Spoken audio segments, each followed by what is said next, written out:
may na-receive tayong comment na okay naman daw iwanan yung kotse kahit naka-neutral basta naka-handbrake.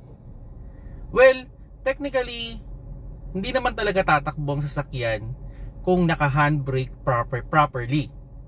Pero what if hindi naka-proper yung pagkaka-handbrake? Or sabihin na nating for adjustment na yung ating handbrake. Like for example, ito scenario.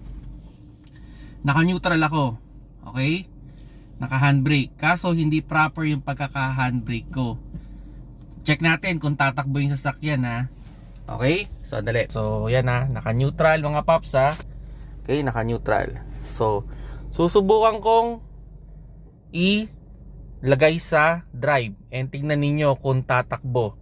Again, hindi naka-proper yung handbrake ko medyo maluwag yan. So, sige, subukan natin. Drive. Ayun, umandar mga paps. Naka-neutral, ayan naka-handbrake. So, preno ko muna. Okay? Balik natin sa neutral. Okay? Kasi hindi naka-proper yung pagkaka-handbrake ko. Pero proper natin yung handbrake natin. Okay? Then, lagay natin sa drive. So, hindi siya tatakbo naman. Okay? Pero pipilitin niya tumakbo yan. Okay? Balik natin sa neutral. So, mga paps, technically, hindi naman talaga tatakbo kung accidentally mailalagay sa drive.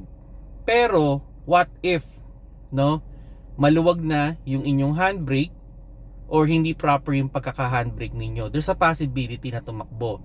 Kaya, ang advice ko, kung bababa kayo ng sasakyan, okay, always put on park para kung sakali man na accidentally mahawakan yung shifter ninyo, hindi siya maidadala sa reverse or drive kasi kailangan mo pang umapak ng preno. Kung nagustuhan nyo yung video, pakilike na lang mga paps. At you can share this video especially sa mga new driver dyan na baka nakakasanayan na bumababa na naka-neutral. Hindi yan safe. It's better to put on park pag bababa tayo ng kotse.